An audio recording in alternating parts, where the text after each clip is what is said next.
श्रीमद् भगवद गीता द्वितीय अध्याय सांख्य योग। संजय बोले, उस प्रकार करुणा से व्याप्त और आंसुओं से पूर्ण तथा व्याकुल नेत्रों वाले शोक युक्त उस अर्जुन के प्रति भगवान मधुसूदन ने यह वचन कहा। श्री भगवान बोले, हे अर्जुन, तुझे इस असमय में यह मोह किस हेतु से प्राप्त हुआ है? क्योंकि न तो यह श्रेष्ठ पुरुषों द्वारा आचरित है, न स्वर्ग को देने वाला और न कीर्ति को बढ़ाने वाला है। इसलिए हे अर्जुन, नपुंसकता को मत प्राप्त हो। तुझमें यह उचित नहीं जान पड़ती। हे परंतप, हृदय की तुष दुर्बलता को त्याग कर युद्ध के लिए खड़ा हो जा। अर्जुन बोले, हे मधुसूदन, मैं रणभूमि में किस प्रकार बाणों से भीष्म पिता और द्रोणाचार्य के विरुद्ध लड़ूंगा? क्योंकि हे हरिसूदन, वे दोनों ही पूजनीय हैं। इसलिए हे महानुभाव, गुरुजनों को न मारकर मैं इस लोक में भिक्षा का अन्न खाना भी कल्याणकारक समझता हूं। क्योंकि गुरुजनों को मारकर भी इस लोक में रुधिर से सने हुए अर्थ और काम को ही तो भोगूंगा। हम यह भी नहीं जानते कि हमारे लिए युद्ध करना और न करना, इन दोनों में से कौन सा श्रेष्ठ है। अथवा यह भी नहीं जानते कि उन्हें हम जीतेंगे या हमको वे जीतेंगे।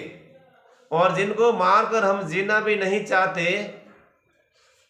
वे ही हमारे आत्मीय धृतराष्ट्र के पुत्र हमारे मुकाबले में खड़े हैं।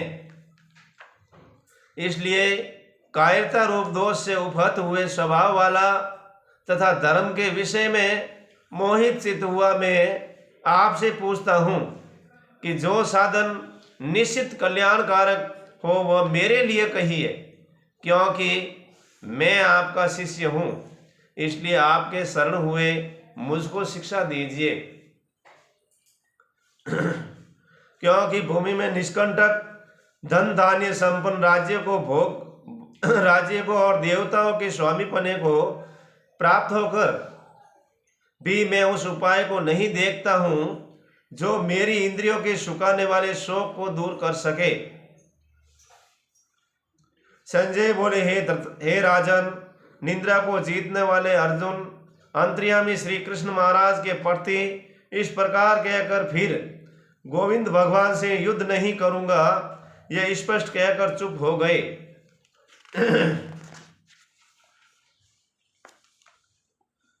हे भरतवंशी धृतराष्ट्र, अंतर्यामी श्री कृष्ण महाराज दोनों सेनाओं के बीच में शोक करते हुए उस अर्जुन को हंसते हुए से ये वचन बोले। श्री भगवान बोले, हे अर्जुन, तू न शोक करने योग्य मनुष्य के लिए शोक करता है और न पंडितों के से वचनों को कहता है, परंतु जिनके प्राण चले गए हैं उनके लिए और जिनके प्राण नहीं गए उनके लिए भी पंडित जन कभी शोक नहीं करते हैं। न तो ऐसा ही है कि मैं किसी काल में नहीं था, तू नहीं था, अथवा ये राजा लोग नहीं थे, और न ऐसा ही है कि इससे आगे हम सब नहीं रहेंगे। यानी जो जन्मियो है उन्हें मृत्यु निश्चित है, जो मरी जिन्हों जन्म निश्चित है, वह तो आता जातो रेवे। जैसे जीवात्मा इस देह में बालकपन, जवानी और वृद्धावस्था होती है, वैसे ही अन्य शरीर की प्राप्ति होती है। उस विषय में धीर पुरुष मोहित नहीं होते। हे कुंती पुत्र, सर्दी गर्मी और सुख दुख को देने वाले इंद्रिय और विषयों के संयोग तो उत्पत्ति, विनाशशील और अनित्य हैं। इसलिए हे भारत, तू उनको सहन कर। क्योंकि हे पुरुष श्रेष्ठ, दुख सुख को समान समझने वाले जिस धीर पुरुष को ये इंद्रिय और विषयों के संयोग व्याकुल नहीं करते, वह मोक्ष के योग्य हैं। असत वस्तु की तो सता नहीं, और सत का अभाव नहीं। इस प्रकार इन दोनों ही तत्वज्ञानी पुरुषों द्वारा देखा गया है। नाश रहित तो तू उसको जान जिससे यह संपूर्ण जगत दर्श्य वर्ग व्याप्त है। इस अविनाशी का विनाश करने में कोई भी समर्थ नहीं है। इस नाश रहित अप्रमेय नित्य स्वरूप जीवात्मा के ये सब शरीर नाशवान कहे गए हैं। इसलिए हे भरतवंशी अर्जुन, तू युद्ध कर। जो इस आत्मा को मारने वाला समझता है तथा जो इसको मरा मानता है, वे दोनों ही नहीं जानते, क्योंकि यह आत्मा वास्तव में न तो किसी को मारता है और न किसी के द्वारा मारा ही जाता है। शरीर मरता और जन्मता है, आत्मा है जीव का त्यों रहता है। यह आत्मा किसी काल में भी न तो जन्मता है न मरता ही है तथा यह न उत्पन्न होकर फिर होने वाला ही है, क्योंकि यह जन्मा नित्य सनातन और पुरातन है। शरीर के मारे जाने पर भी यह नहीं मारा जाता। हे प्रतापुत्र अर्जुन, जो पुरुष इस आत्मा को नाश रहित नित्य अजन्मा और अवयव जानता है, वह पुरुष कैसे किसको मरवाता है और कैसे किसको मारता है। जैसे मनुष्य पुराने वस्त्रों को त्याग कर दूसरे नए वस्त्र ग्रहण करता है, वैसे ही जीवात्मा पुराने शरीर को त्याग कर दूसरे नए शरीर को प्राप्त होता है। इस आत्मा को शस्त्र काट नहीं सकते, इन्हें अग्नि जला ही नहीं सकती, इसको जल गीला नहीं कर सकता, वायु सुखा नहीं सकता, क्योंकि यह आत्मा असिद्ध है, यह आत्मा अधा है, इन्हें कभी दाह नहीं लागे। अकलेद्य है, क्लेश को निवे, निसंदेह असोस्य है कि आत्मा को कभी शोषण नहीं वे होवे। शोषण तो शरीर का हो सकता है। तथा यह आत्मा नित्य सर्वव्यापी अचल स्तर रहने वाला और सनातन है। यह आत्मा अव्यक्त है, यह आत्मा नित्य है और यह आत्मा विकार रहित कहा जाता है। इससे हे अर्जुन, इस आत्मा को उपयुक्त प्रकार से जानकर तू शोक करने के योग्य नहीं है, अर्थात तुझे शोक करना उचित नहीं है। किंतु यदि तू इस आत्मा को सदा जन्मने तथा सदा मरने वाला मानता है, तो भी हे मामाओ, तू इस आत्मा इस प्रकार शोक करने के योग्य नहीं है, क्योंकि इस मान्यता के अनुसार जन्मे हुए की मृत्यु निश्चित और मरे हुए का जन्म निश्चित है। इससे भी इस बिना उपाय वाले विषय में तू शोक करने योग्य नहीं है। हे अर्जुन, संपूर्ण प्राणी जन्म से पहले अप्रकट थे और मरने के बाद भी यह प्रकट रहे होने आने वाले हैं, केवल बीच में ही प्रकट हैं। फिर ऐसी स्थिति में क्या शोक करना है। कोई एक महापुरुष ही इस आत्मा को आश्चर्य की भांति देखता है और वैसे ही दूसरा कोई महापुरुष ही इसके तत्व का आश्चर्य की भांति वर्णन करता है, तथा दूसरा कोई अधिकारी पुरुष ही इसे आश्चर्य की भांति सुनता है और कोई कोई तो सुनकर भी इसको नहीं जानता। हे अर्जुन, यह आत्मा सबके शरीर में सदा ही अवध्य है। इस कारण संपूर्ण प्राणियों के लिए तू शोक करने के योग्य नहीं है, तथा अपने धर्म को देखकर भी तू भय करने योग्य नहीं है, अर्थात तुझे भय नहीं करना चाहिए, क्योंकि क्षत्रिय के लिए धर्मयुक्त युद्ध से बढ़कर दूसरा कोई कल्याणकारी कर्तव्य नहीं है। हे अर्जुन, अपने आप प्राप्त हुए और खुले हुए स्वर्ग के द्वार रूप इस प्रकार के युद्ध को भाग्यवान क्षत्रिय लोग ही पाते हैं।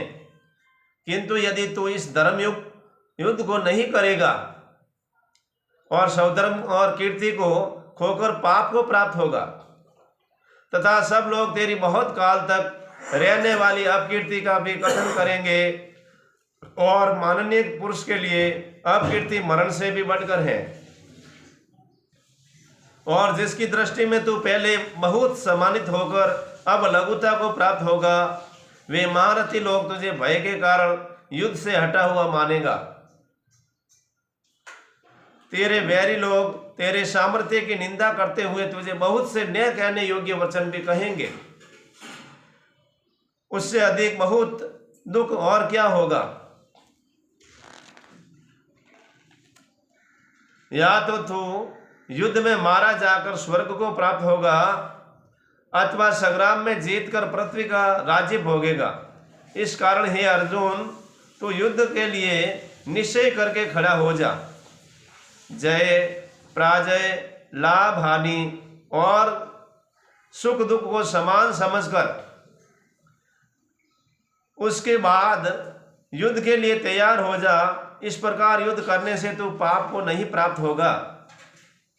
हे अर्जुन, यह बुद्धि तेरे लिए ज्ञान योग के विषय में कही गई है और अब तू इसको कर्म योग के विषय में सुन।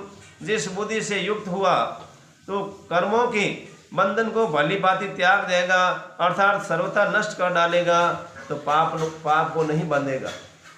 हमें आज लोग क्या वैसा है कि मोड़ो कर्म करो, नियो कर्म करो, पाप बन जाओ।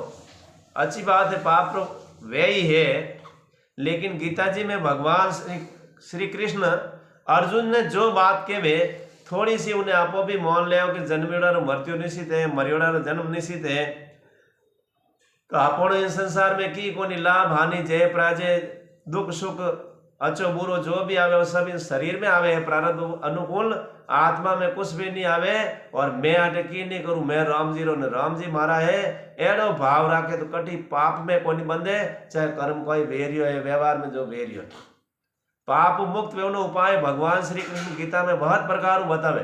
थोड़ा सो भी कोई भाई बहन एक बात ही समझ ले तो भी जिंदगी में कभी कोई पाप को नहीं लागे, पर उन बात ने समझने धारण करने एड़ो कर्म तो करे जाने बैठ कोई सही है। इनमें दो बात विशेष सही है, एक तो विश्वास और दूसरी श्रद्धा। विश्वास तो केवे जो बात ने पूर्ण विश्वास माने पर श्रद्धा पूर्व करे। भागवत गीता जी कहे केवे उन्हें अनुसार मान और करे। संत केवे जो मान देन कर ले तो पाप मुक्त हो जावे, और नहीं तो आपने हाले जो हाले है। इस कर्म योग में आरंभ और अर्थात बीज का नाश नहीं है और उल्टा फल रूप दोष भी नहीं है, बल्कि इस कर्मयोग रूप धर्म का थोड़ा सा भी साधन जन्म मृत्यु रूप महान भय से रक्षा करता है। एक बात भी मान ले तो जन्म मृत्यु रक्षा कर ले। कोई यूं को नहीं कि हजारों बातें माने ना, हजारों बातें मैंने याद नहीं रहे, समझ में नहीं आवे। हजारों बातें तो होने उनमें सौ की लागे जो एक ही हवड़ मान ले अनुसार आप हालो तो अपन जीवन सफल भेजा। हे अर्जुन, इस कर्म योग में निश्चयात्मक बुद्धि एक ही होती है, किंतु अस्थिर विचारों वाले विवेकहीन सकाम मनुष्यों की बुद्धि निश्चय ही बहुत भेदों वाली और अनंत होती है। हे अर्जुन, जो भोगों में तन्मय हो रहे हैं, जो कर्म बल के प्रशंसक वेद वाक्यों में प्रीति रखते हैं, जिनकी बुद्धि में स्वर्ग ही परम प्राप्य वस्तु है और जो स्वर्ग से बढ़कर दूसरी कोई वस्तु नहीं है, ऐसा कहने वाले ये अविवेकी जन अज्ञानी इस प्रकार जिस पुष्पित और दिखाऊ शोभायुक्त वाणी को कहा करते हैं, जो कि जन्म रूप कर्म फल देने वाली और भोग तथा ऐश्वर्य की प्राप्ति के लिए नाना प्रकार की बहुत सी क्रियाओं का वर्णन करने वाली हैं, उस वाणी द्वारा जिसका चित्त हर लिया गया है, जो भोग और ऐश्वर्य में अत्यंत आसक्त हैं, उन पुरुषों की परमात्मा में निश्चयात्मक बुद्धि नहीं होती। हे अर्जुन, वेद उपयुक्त प्रकार से तीनों गुणों के कार्य रूप समस्त भोगों एवं उनके साधनों का प्रतिपादन करते हैं। इसलिए तो उन भोगों एवं उनके साधनों में आसक्तिहीन हर्ष शोक आदि द्वंद्वों से रहित नित्य वस्तु परमात्मा में स्थित योग स्वयं को न चाहने वाला और स्वाधीन अंतकरण वाला हो। सब ओर से परिपूर्ण जलाशय के प्राप्त हो जाने पर छोटे जलाशय में मनुष्य का जितना प्रयोजन रहता है, ब्रह्म तत्व को जानने वाले ब्राह्मण का समस्त वेदों में उतना ही प्रयोजन रहता है। यानी आपको ने कोई मोटो घर मिल गया तो छोटा घर की इतनी आवश्यकता नहीं पड़े, कोई मोटी चीज मिल जाए तो नैनी चीज में इतनी बार रुचि नहीं रहे। वैसे ही परमपिता परमात्मा सर्व सुख और भंडार मिल गो वह नहीं तो छोटी मोटी चीजों की जरूरत नहीं पड़े, तो सर्व सामर्थ वही है। तेरा कर्म करने में ही अधिकार है, उनके फल में अधिक कभी नहीं। इसलिए तू कर्मों के फल का हेतु मत हो तथा तेरी कर्म न करने में आसक्ति न हो कि खूब कर्म कर पर फल मत चाह। हे धनंजय, तो आसक्ति को त्याग कर तथा सिद्धि और असिद्धि में समान बुद्धि वाला होकर योग में स्थिर हुआ। कर्म योग को कर समतव ही योग कहलाता है। इस समतव रूप बुद्धि योग से सकाम कर्म अत्यंत ही विनम्र श्रेणी के हैं।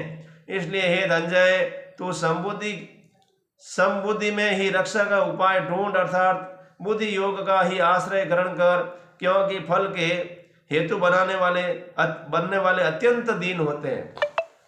जो कि शुभ कर्म भी करे पण कहे मैंने स्वर्ग में मिली, फलानी जगह मिली, वे दीन और गरीब हो सके लेकिन मांग की नहीं करे, केवल राम जी रे निमित्त कर्म करते रहे, राम जी रे अर्पित करते रहे, उन्होंने बढ़ने कोई संसार में बात नहीं है। लेकिन आ बात कद समझ में आवे कि गुरुमुखी भाई बहन है, वे जो गुरु री आज्ञा रो पालन करे, उन्होंने मंत्र रो खूब खूब जप करे, जो गुरु मंत्र दियोड़ो है उन्होंने जप करे तो ही अंत्यकरण पवित्र वे, पवित्र अंत्यकरण वेदा बात समझ में आवे, नहीं तो समझ में आवे कोई नहीं। तो भाई नाना प्रकार विकार और पाप भरे रहे जब तक समझ में नहीं आवे। जैसे अपन मारवाड़ में कई रसोई घर है, धुआं हाचो काड़ो वे, हम उन काड़क माते कोई दूजो मॉडनो मॉडे तो मडे कोन, वो काड़क साफ वे, फसे कोई दूजो रंग करे तो लागू वे, नहीं तो वे कोनी। ऐसे ही अपनो मन बुद्धि चित्त अहंकार और अंत्यकरण कई जन्मों रो पाप रूपी काड़क भरियो पड़ियो है। इन्हें गुरु मंत्र द्वारा ही जप करतो इन्हें उज्जवल करे, पवित्र करे, शुद्ध करे। फसे कोई गीता जी, रामायण जी या भागवत जी या संतोरी महापुरुषों या गुरु की बात कोई समझ में आवे नहीं तो आज आवे कोई काले आवे, आ बात है। इन वास्ते हरेक भाई बहन गुरुमुखी तो है, लेकिन गुरु मंत्र है वो पहला याद रहना चाहिए। कई लोग है हमारे गुरु जी तो है पर गुरु मंत्र याद को नहीं, तो गुरु मंत्र बिना की नहीं वे रक्षा कौन करे, मंत्र रक्षा करे। कोई उठे की शरीर रक्षा नहीं करे और मंत्र ही विशेष गुरु है। तो मंत्र अंतिम श्वास तक हर एक भाई बहन ने याद रहना चाहिए। नहीं याद वे कि नहीं लोगों ने तो आप गुरु जी को अनुफास पूछने वो याद करे और उन्हें रोज जप करे, पेड़ो काम करे, इनो राम जी अपन पूरो भलो कर दे। बोलो राम जी महाराज की। समबुद्धि युक्त पुरुष पुण्य और पाप दोनों को ही इस लोक में त्याग देता है, अर्थात उनसे मुक्त हो जाता है। इससे तू समतव रूप योग में लग जा। यह समतव रूप योग ही कर्मों में कुशलता और अर्थात कर्म बंधन से छूटने का उपाय है, क्योंकि समतव बुद्धि से युक्त ज्ञानी जन कर्मों से उत्पन्न होने वाले फल को त्याग कर जन्म रूप बंधन से मुक्त हो निर्विकार परम पद को प्राप्त होते हैं। जिस काल में तेरी बुद्धि मोह रूप दलदल को भली भांति पार कर जाएगी, उस समय तो सुने हुए और सुनने में आने वाले इस लोक और प्रलोक संबंधी सभी भोगों से वैराग्य को प्राप्त हो जाएगा। भांति भांति के वचनों को सुनने से विचलित हुई तेरी बुद्धि जब परमात्मा में अचल और स्थिर ठहर जाएगी तब तू योग को प्राप्त हो जाएगा, अर्थात तेरा परमात्मा से नित्य संयोग हो जाएगा। अर्जुन बोले, हे केशव, समाधि में स्थित परमात्मा को प्राप्त हुए स्थिर बुद्धि पुरुष का क्या लक्षण है? वह स्थिर बुद्धि पुरुष कैसे बोलता है, कैसे बैठता है और कैसे चलता है? श्री भगवान बोले, हे अर्जुन, जिस काल में यह पुरुष मन में स्थिर संपूर्ण कामनाओं को भली भांति त्याग देता है और आत्मा से आत्मा में ही संतुष्ट रहता है, उस काल में वह स्थित प्रज्ञ कहा जाता है। दुखों की प्राप्ति होने पर जिसके मन में उद्वेग नहीं होता, सुखों की प्राप्ति होने में जो सर्वथा निष्प्रय रहता है तथा जिसके राग भय और क्रोध नष्ट हो गए हैं, ऐसा मुनि स्थिर बुद्धि कहा जाता है।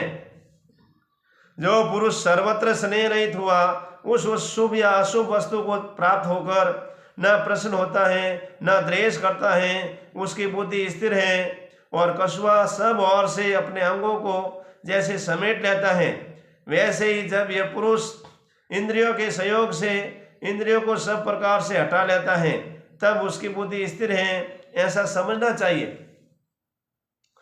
इंद्रियों के द्वारा विषयों को ग्रहण न करने वाले पुरुष के भी केवल विषय तो निवृत्त हो जाते हैं, परंतु उनमें रहने वाली आसक्ति निवृत्त नहीं होती। इस स्थित प्रज्ञ पुरुष की तो आसक्ति भी परमात्मा का साक्षात्कार करके निवृत्त हो जाती है। यानी राम जी ने ज्ञान वे जावे और उन द्वारा अनुभव वे जावे तो संसारी वृत्ति अपना आप ही शुद्ध वे जावे और हैंग बातों ठीक वे जा, इन संसार रो बंधन निवृत्त वे जा। परंतु आ बात कद वे कि पहला तो विश्वास वे फिर श्रद्धापूर्वक काम करे तो अपना आप ही निवृत्त वे जा। रातें भी बताया कि जैसे गणपति जो काम नहीं कर सकता वो केवल और केवल आशीर्वाद हुए, पर उन्होंने विश्वास है तो आपो भी सेवा और प्रणाम करना यानी कोई बात अपन नहीं वेवनारो योग है तो केवल केवल आशीर्वाद हो भी वो काम पूरो। कबीर साहब भी कहे कबीरा सके तो डोर लगाए, अगर डोरी नहीं लागे तो क्या सेवा कर संतरीन क्या गोविंद गुण गाए। दोनों में एक बात गुण गावी तो ठीक है, नहीं तो सेवा करने हरू कर दो तो ये काम पूरो वेजे। हे अर्जुन, आसक्ति का नाश न होने के कारण ये परमतन स्वभाव वाली इंद्रियां यत्न करते हुए बुद्धिमान पुरुषों के मन को भी बलात्कार हर लेती हैं। इसलिए साधक को चाहिए कि वह उन संपूर्ण इंद्रियों को वश में करके समाहित चित्त हुआ मेरे प्रायण होकर ध्यान में बैठे, क्योंकि जिस पुरुष की इंद्रियां वश में होती हैं उसी की बुद्धि स्थिर होती है। विषयों का चिंतन करने वाले पुरुष की उन विषयों में आसक्ति हो जाती है, आसक्ति से उन विषयों की कामना उत्पन्न होती है और कामना में विघ्न पड़ने पर क्रोध उत्पन्न होता है। क्रोध से अत्यंत मूढ़ भाव होता है, मूढ़ भाव से बुद्धि भ्रमित हो जावे और स्मृति यानी बुद्धि भ्रमित हो जाने पर बुद्धि और ज्ञान शक्ति रो नाश वे है और बुद्धि रो नाश हो जानो पुरुष अपनी स्थिति नीचो गिर जावे है। परंतु अपने अधीन किए हुए अंतःकरण वाला साधक अपने वश में की हुई राग द्वेष से रहित इंद्रियों द्वारा विषयों में विचरण करता हुआ अंतःकरण की प्रसन्नता ने प्राप्त होता है। अंतःकरण की प्रसन्नता होने पर इसके संपूर्ण दुखों का अभाव हो जाता है और उस प्रसन्न चित्त वाले योगी की बुद्धि शीघ्र ही सब ओर से हटकर एक परमात्मा में ही भली भांति स्थिर हो जाती है।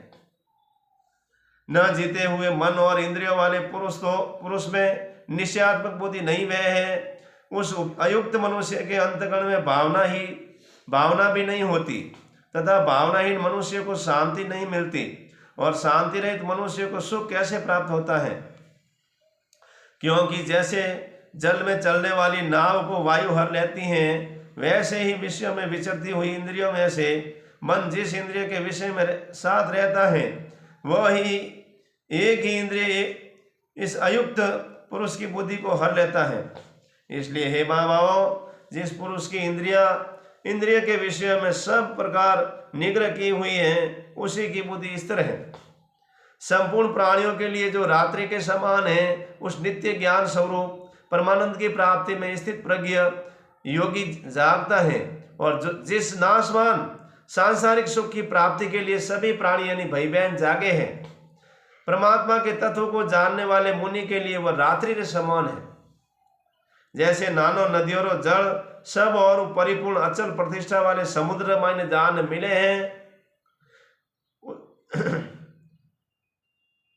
और उन्हें कभी विचलित को नहीं कर सके समुद्र ने, वैसे ही सब भोग जिस स्थित पुरुष में किसी प्रकार विकार उत्पन्न किए बिना ही समा जावे हैं, वही पुरुष परम शांति ने प्राप्त हुए हैं, भोगों ने चाहने वालों नहीं वे। जो पुरुष संपूर्ण कामनाओं ने त्याग, ममता रहित, अहंकार रहित और स्प्रे रहित हुआ विचरता है, वही शांति को प्राप्त होता है, अर्थात वह शांति को प्राप्त होता है।